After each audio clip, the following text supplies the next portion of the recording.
Welcome to the latest episode of Digless, a podcast by The Quarry. We're doing a regular feature nowadays, shining a spotlight on charities in Guernsey and the great work that they're doing.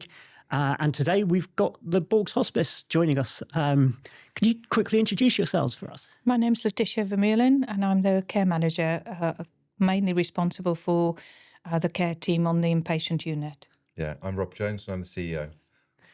Now, I'd quite like to set a bit of scene setting for the Bourgs and the work that you do. Can you just tell us the story of the Bourgs, how it came about and what's going on there?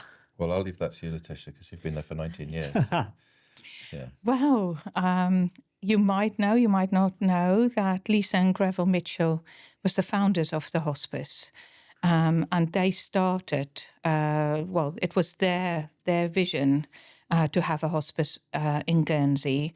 And luckily for us, they are both two very determined people. And although the people of Guernsey at that point were not sure if Guernsey is going to need a hospice, they persevered. They did all the research and visited quite a few hospices in the UK and started looking for property in Guernsey to start off Les Bourgs Hospice. So yes, that is next year 35 years ago that the hospice was founded and started. And from those years, I joined the hospice just now, probably around 18, 19 years ago. And from that period of time to where we are today, we have just seen an enormous change in palliative care, but also for the need in the community to have a palliative care service as well as a hospice. So yes, as we know, we have got a growing,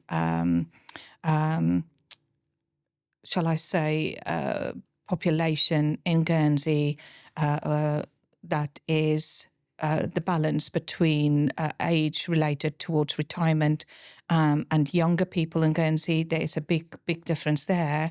But not only that, we have seen such a increase in change for the kind of patients that came through the hospice. Originally, cancer patients, we are now seeing a wide variety of cancer and non-cancer patients coming through the door at the hospice. And Lisa and Greville, luckily, still with us, very much supporting us through it, and has seen how the service has grown, developed and changed over the last 35 years. I mean, if you were to pick up a few points of how things have changed, and also why is hospice care different to other care that we get, other care settings? So I'll start with your last question. Yeah. Obviously, we've got an amazing hospital in Guernsey, but very much acute care, obviously focused. We've got an oncology unit that is absolutely brilliant, and the patients very much appreciate all the dedicated care that those staff members provide. However, where the hospice comes in is that although patients are receiving, some patients receiving active treatment, there is also patients that has got symptom management problems during treatment. And with patients now having more than one cancer, sometimes multiple cancers, but also metastatic disease as well as increased comorbidities, it means that patients' care is so much more complex.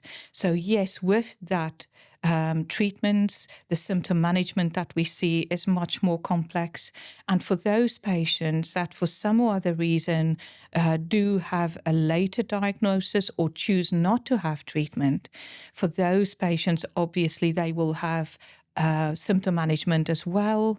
And for the families around that, might need some respite periods where they need to have either care themselves or might need to be off island for periods of time, and know that there is a facility that can help with complex respite where these patients potentially can't have anywhere else on the island to go for the level of care that they need. So in that sense, I think hopefully that answers that question about what the difference is, between hospital care and hospice care, palliative care, but also very different from long-term care, where patients might not be able to remain in their own homes and need to go into a longer-term care home where they have got 24/7 care service. We don't provide that long-term care. It is more short-term care, specifically focused on a respite period, complex respite, or symptom management, or end-of-life care. There is periods where we work, obviously we work very closely with hospital, where we have patients having to do a step down from hospital, where they've been in hospital for a long period of time, and that there is a number of reasons that discharge planning need to be followed through with specialised equipment and so on, and care services, that they will do a step down towards hospice and be with us for a period of time before all of that services come together, can be in place to do a safe discharge home then as well. Could I sort of add another dimension to that as well? So, I mean, you've been to the hospice, so you've experienced it. There's something about people being able to have time with nurses, where they're able to have conversation about what's happening, how they're feeling, what additional support they might need. There's a whole load of emotions that you go through when you come to the hospice. Yeah. If it's respite, there's a sense of relief. You can find yourself in a situation where the family is caring for their loved one around the clock, and then they don't have to for a period of time. They can actually be family again and come into the hospice and feel like it's home from home. Make yourself at home. What would you normally do? Well, that's what you do in the hospice.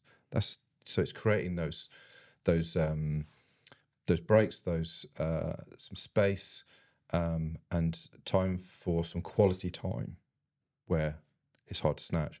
I think the other thing as well is, and this is more the case in terms of when people are coming to the end of their life, is to be able to continue that. So we'll look after the care side. You be husband, wife, son, daughter, mother, father, whatever the situation might be. And the number of times people talk to me about their memories from the hospice being related to the quality of the family time they had with the whole family and what that's meant to them. And you'd have seen that recently with the cuddle beds. That's just like another level that you're able to provide in terms of the intimacy that family need in their relationships. That's so important. And that's what we add to the care. Let's just give a little bit of background to that cuddle bed initiative as well, because that's a real concrete example about how care is developing and how what you're offering at the hospice is developing. So for people that don't know, could you just talk us through what they are and what's happened? Yeah, absolutely. We were very fortunate. I said with a recent media release that we were determined to at least get one cuddle bed funded this year. And actually, we've had an enormous response, and we're very grateful by the end of this year, we will have 7 cuddle beds.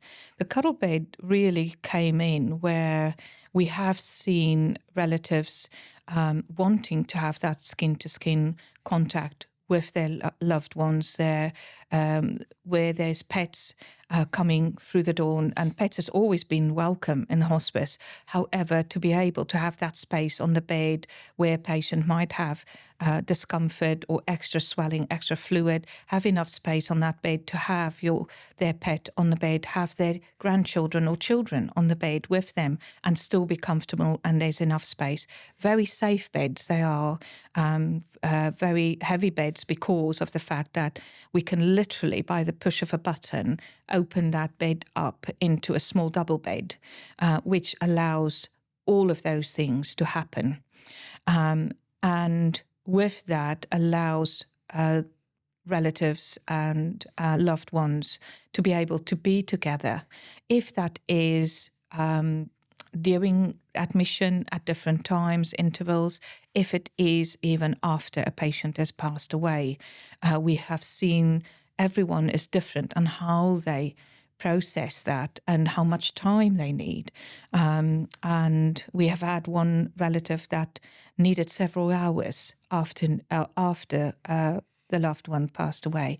And it's so important that there's no set schedule and timeline that they have to fit in with our process, but that we work with them and allow them to process what has happened there and have the time to be together for as long as they need to be in that process, and therefore just not rush that process. There's some clever features, though, aren't there? Very clever features. So that was the main driving force, I will say, around the cuddle beds.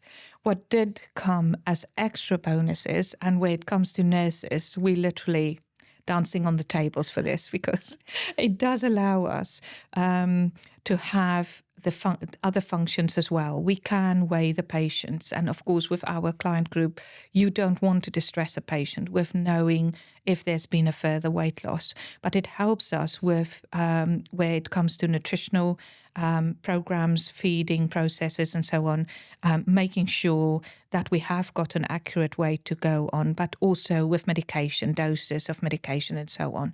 It helps us in that sense, as well as a function where with our brain tumor patients, our delirious patients, sometimes with infection, dementia patients, Alzheimer patients, where there is confusion on board or short-term memory loss, and they are not safe or very high risk of falls. We've got 3 alarm programs that we can utilize on the beds that will raise alarm with the nurses so that we can get to the patient in good and safe timing to prevent them having any further falls. So there's so many features on the bed that is absolutely fabulous and an extra bonus for us, obviously noticing the benefit for the family as well. It sounds like a perfect initiative where you've got something that really benefits, like you say, the patients and the family, but the staff benefit and the nursing care. And if your nursing care, if your working environment is good, that also reflects well for the patients. Absolutely. Yeah, that's right. And it's great for the island, for us to have these type of facilities, because this isn't the case everywhere else, may I add. Of course, yeah. Yes, we are very fortunate. We're the first organisation on the island that is trialling the cuddle bed. I do believe ICU in the hospital's got a different kind of bed. I have not seen it, but one of the gentlemen in the PH did make me aware they've got a different facility in ICU. But certainly for the cuddle bed, that was a first. And we did reach out, obviously, to other areas that might be interested and want to come and see how the beds function. Jersey Hospice, I believe, is also looking at cuddle beds as we speak, which is lovely to see that other people are taking that on board and seeing the benefits for patients and families as well, as healthcare workers. Yeah. But in a UK context or British Isles context, Les Bourgs is right up there in terms of being able to provide this. I first came across them because I started life in children's hospice care in the UK. Started off as a volunteer and ended up becoming chief executive. And the cuddle bed concept was very important when looking after young people, because mum and dad, siblings, etc., that was a very, very important part of the journey they were on. And so we saw them in that context. But to be in a position where you can have them in every room is unbelievable. It was well beyond our expectations, wasn't it? Very much so, very much so. And good support from the company as well. With servicing and our current service provider for equipment was able to take on board the servicing of that equipment, so that it's not a huge extra cost for us or a further problem. So yes, an all-round win for everyone. Yeah. And a perfect example as well as the cooperation that the charitable sector can have as well Oh, absolutely. I mean, it was no problem. You know, it's like a partner charity who's there to look after a group of people who we're in a position to provide very specialist care to on the island, acknowledging the quality of the work that we do and saying, hey, do you know what? We want to help you make that better. And that's what it was like. And it was so smooth, wasn't it? It was. Absolutely. It did happen actually very, very quickly, with everything coming together from them approaching us to work together. Yeah. We had a patient at that time that could have benefited from that. And they very, very quickly came through and said there's a potential for one bed to be donated. And we ended up with 3 beds. And further member of the that's involved with the charity provided a further bed, and then 2 different trusts came through afterwards to say they will make sure that we get to the total of 7 beds on the end of the day. So yes, all very, very positive. It's an amazing example of like community spirit, isn't it? If you were to look at the particular challenges that are facing the hospice sector at the moment and the trends, what would you pick out? Well, I would pick out, naturally for me, I'd pick out the financial challenges, given my role. I'd also pick out the challenges of meeting the clinical needs and the emotional needs of families who are facing terminal life conditions, but very complex conditions that are hard to care for at home, can be hard to care for in a hospital environment. And that's not reflection on the quality of the care in those. It's just the nature of what's required. And very importantly, the emotional support that's required at that time. Because, and Letitia is a specialist in this, is that during that time, how you experience that, you'll carry for the rest of your life. And that will be your memory that you take forward. And it can be traumatic, but it needn't be traumatic. So we're in the business of trying to reduce the trauma that's related, so that in terms of the ongoing well-being of family, that they have some very positive recollections. And from your side as well? I would certainly say yes. The moment people come through the door, family members, patients, grandchildren, children, it's vital that the work starts there already. As Rob says, the families in the community is doing such an amazing job, but the impact that have on the families, where people need to give up jobs, loss of income with still a very high, cost of living, never mind specialist equipment, the stress that brings to keep everything afloat and running at home, plus providing 24/7 care at home. And yes, there is support in the community. There is brilliant people, palliative care team, community nursing team. There's private agencies, but the majority of the time it is the family members that need to step in and do that.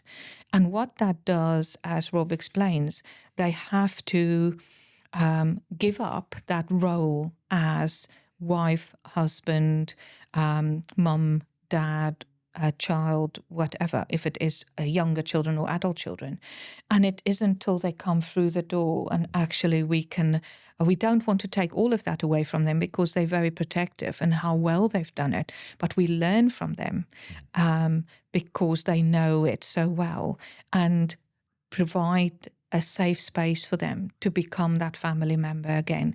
And how we do that and provide the support not only for the patient but for the wider family entitles them, or allows them not only to see through potentially some unfinished business that they wouldn't have had a chance to see through, have those conversations, allow themselves to process some of the emotions that they've put aside to focus on the task at hand.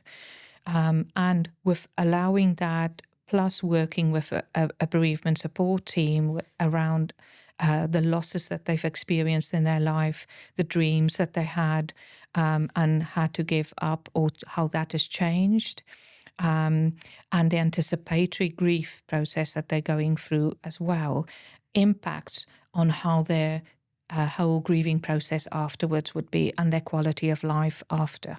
So everything has a knock-on effect and comes together holistically.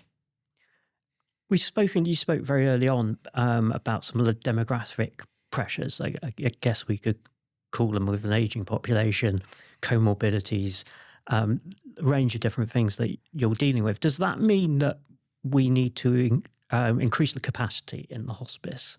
Is that something that's an open discussion? People do. We had a States member approach us 2 years ago and said to us, looking at the population and the age demographic, are you going to need a bigger hospice? What is your plan? And we did say the hospice amount of beds that we have got is very carefully calculated, and we actually have got a big amount of beds than what came through with the calculation per population amount that we've got. And those beds is really for complex symptom management, for patients that need 24/7 observation and adjustment of medications and so on. The biggest challenge is not having a bigger hospice. It is providing palliative and hospice care around the clock for complex patients in the hospice, but also out in the community for patients in their own homes.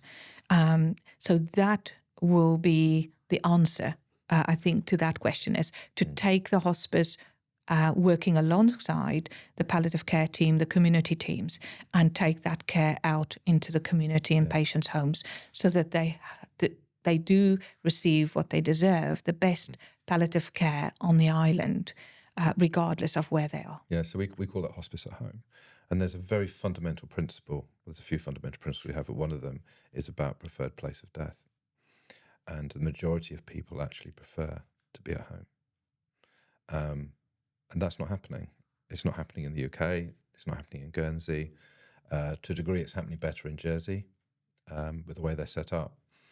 And that's very important, because like with any situation in terms of our well-being, where we are really matters to us, If you love living in Guernsey and you live in Guernsey, you have a better sense of well-being. The same principle applies here. Like, if you want to be at home, then we would love to be in a position to support you at home. And that matters hugely. Some people prefer to be in hospital. Some people prefer to be in hospice. But that is something that we would like to strive towards for Guernsey, to be able to provide that option. And how do we get to that point? Well, that comes through collaboration. So the way it works in Guernsey is that health and social care employ specialist doctors, and they employ a very good community team.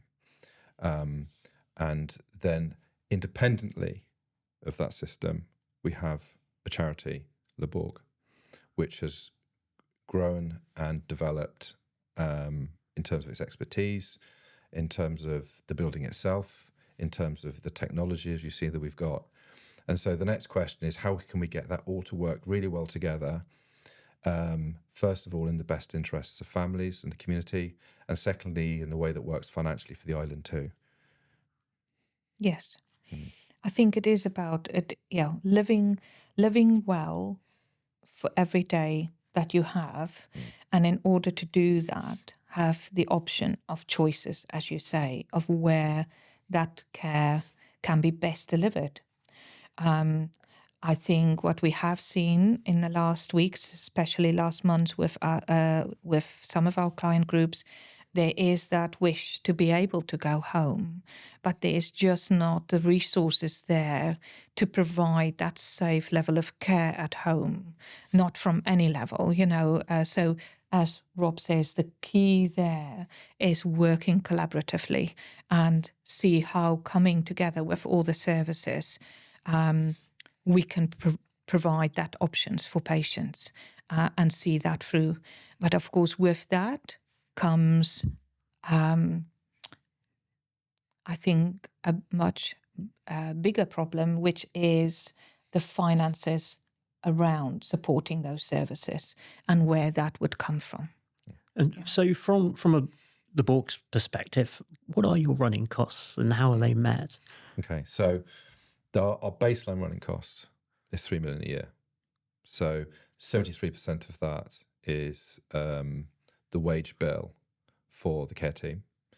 There's about another 10%, which is other related costs around the ward. There's equipment, there's repairs, there's medicine, there's all sorts of things that the team need. Linen and so on, yeah. Linen and so on. So 83% of those costs actually relate to running that ward. The other 17% relates to the governance of running a hospital, because that's what it is, and fundraising. So in terms of proportions, we run a very tight ship. Every pound is considered, and we measure to make sure that we are as consistent that at least 83p of everything that gets donated to us is going directly into that ward, so people can have assurance that their donations are being used in the right way. Now, when you've got your costs, when 83% of those costs are related to the ward, there's not a lot of wriggle room for making savings there. In fact, there's no wriggle room, because if you reduce that, you reduce your ability to provide a vital frontline safe service into the community. You start reducing that, you're talking about reducing the capacity. You're talking about having to not utilise the hospice, not utilise rooms, not utilise equipment, and that's not right. And that we don't go down that road. So we're fortunate in the sense that over time we had built up some legacies. Now we're spending those legacies because that's what people wanted when they made those very kind gifts to us. We've got 3 years on those, right? So at a cost of 3 million a year, in 3 years' time, there is no reserve. So we're working very, very hard on the fundraising side of things to look at how we can balance those books. We've got 3 years in which we're aiming to do that. Now, raising £3 million a year is a tough ask. I mean, the population of Guernsey sits around 60-odd thousand, right? That's a lot to ask from a community of that size. But we need to find a way. And we are very, very focused on that at the moment. Could you give us some examples of the fundraising initiatives that are already underway, but I guess also what we could see coming down the line as well? Well, from a fundraising point of view, we're very fortunate that we've got Liz, who has been with the hospice now for 6 years. So she knows what she's doing. She has been able to sort of develop the relationships and a structure that you require. Now, the next iteration is one that's already started, where we're actually talking to the States of Guernsey, and we're talking to Health and Social Care to say, right, okay, what would a strategy look like for the island? Because if we can get the strategy right, that's based on the quality of patient care and support for the family, then we can put a number to it, and then we can work out how we share that, So that started. It's going to take a while, but I'm hugely appreciative of the awareness that States of Guernsey and HHC have for the importance of Les Bourgs and the importance of getting this right and having a strategy. So that is a step difference in what we've done before, and that will significantly help Liz in terms of her targets. Another area that's going to be very, very important for us is to be able to explain to people why it's still important to leave a gift as a legacy for Les Bourgs, because that's been the big change that we've seen as well, is that our legacies have got a lot smaller. We live in a different world where people, they need to leave money for their family. Housing is expensive, right? And so consequently, we're seeing a lot less coming to us. Hospices have traditionally been funded through legacies, and the market's just changed. So, we've got a job to do to get it back out there and say, look, please think about us. if you are thinking of leaving something as a percentage of your will, or you'd like to make a regular donation, please do, because your legacy will be a hospice that continues for another 35 years. We get fantastic community support through our events, either the events which are really well known on the island, like the 30-30 events. You've got the 30 bays, you've got the 30-30 cycle. They're great events because they pull people together. They're good for people's health and well-being. They raise money. They get people involved in the hospice in a way in which they feel comfortable. They're absolutely vital in terms of how we're able to share a message and how people can support us.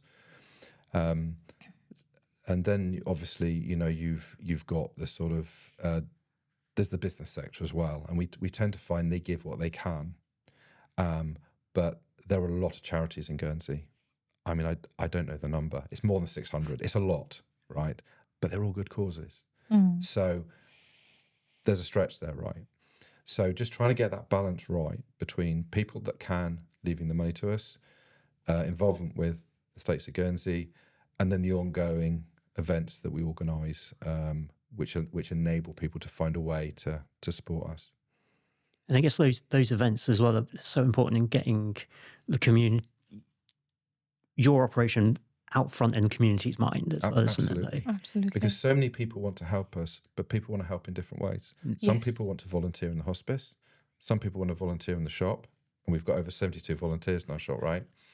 I should have mentioned that actually in terms of income streams, because that shop's doing very well thanks to the public and thanks to our volunteers and a great team. It's very important that I get that in. I mean, look, we can just pause and I'll ask a question about the shop, and I'll get Josh to cut it in afterwards. Some water as well, which probably look weird on the camera. But yeah, on the event engagement side, it is just another way people can get involved in the hospice, which is a social experience, and it's good for you. I mean, the number of people that write to us and say, thank you so much for the event. It's changed my life. We have people who have been struggling with their fitness and their overall well-being, and they get involved in one of our events and they get hooked and they become sea swimmers, or they become cyclists, or they become both, and the quality of their life changes. So we hear that a lot, and we feel very proud of that, because it's not just about the fundraising, it's actually being at the heart of a community. Yeah. It's a lovely ripple effect as well, isn't it? Because obviously we want people to live well for longer. Absolutely. And you're staging these events that are making sure that that can happen. It's great to see. I'm going to pause. One of your other fundraising sites is the hospice shop. How's that going? That's going really well. We've got a fantastic team. So we've got the site that's in St Martin's, and we rely on that shop to keep going, in all fairness. And we're very fortunate that the community in Guernsey supports that shop through its donations. It's absolutely vital. We will turn your donation into money which pays for the nursing care at Les Bourgs. It's as simple as that.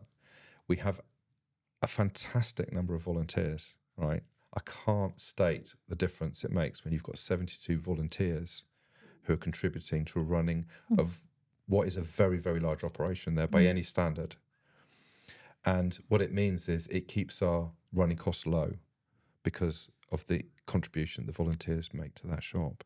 So what it means is we get a good cash flow, a good regular cash flow. It's one of those areas actually that we can rely on a monthly basis. And, you know, it covers anywhere between sort of 15 and 20% of our running costs on a monthly basis, and it's vital. And for us, it's important that we can continue that and maintain it. That's vital. So thank you to everybody that contributes, whether you're volunteering, whether you're donating, whether you're shopping there, whether you work there. You know, thank you very much. So I guess one final question. I don't know how this is going to work. Just if you could sum up how the Bourgs makes you feel. Why do you stay involved with the Bourgs and hospice care? That's a very good question. I would say not so easy to answer. I've got an easy answer. There's millions of answers there, but it isn't always a very grand gesture that you need to make to change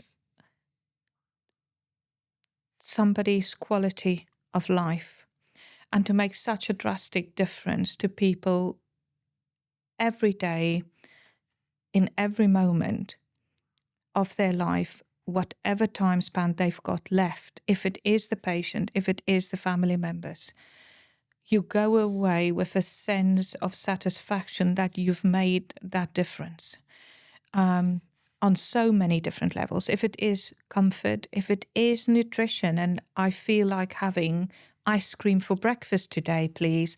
Yes, absolutely. Do you want sprinkles on that? It's simple things, or a glass of wine with your supper in the evening, or creating a special menu because your illness is creating a lot of symptoms around eating and enjoying food, and it is such an important part for that person that you go out of your way to achieve that. And that's not just one person. That takes a whole team, and everybody brings a speciality to that and work together. It's like a puzzle that fits in together, and with any of those pieces out of sync, it affects it. But working together, everybody bring their speciality together to provide the best care possible for that patient and that family. And I always say that we really, as nurses, this is the kind of nursing care that we come into nursing for. To be able to do that hands-on nursing, be at the bedside, be there for family members. That's why you become a nurse. Yes, there's a lot more involved with that, but essentially that's what you decide to come into nursing for. And I think it's so important that we have that all through our living lives, not just at the end of life, but even more so important at a crucial time where you are in the last year, potentially, of your life, having to deal with much more complexities, that people can provide that safe space where you can just be yourself. You can come through the door. You don't fit into our box. We fit into who you are. We are here to work with you for the person that you are, for the needs that you've got, for the routine that you need to be able to live well every day for however long we have got. I have three reasons why I'm involved. The first reason is my dad. I looked after my dad at home when he had cancer, terminal cancer, and I didn't have the support of a hospice. I had to work it out and then deal with what happened when he passed away at home when I was looking after him. That's the first reason. The second reason is that my daughter has a terminal condition, and we were referred to a hospice, and it changed our world. And I'm serious, it really changed our world, right? Everything felt doable. The third reason I've got is what could be more important in life than to care for people in the final stages and making sure that's the best quality for them and their family. I can't think of anything more important. It's very well said. Yeah, really, really strong messages. Thank you both so much for your time. It's been really enlightening. I've learned a lot. Hopefully our listeners and the people watching will learn a lot too. Thank you very much. No, thank you. Thank you for tuning into this podcast. If you've got all this way, I'm really hoping that you've enjoyed our work. There's a few things you can do though to support us. Follow, like, subscribe, share, whatever you can do to help spread the word of The Quarry. The other thing you can do is head on over to our website, where you can become a member and really support independent local news.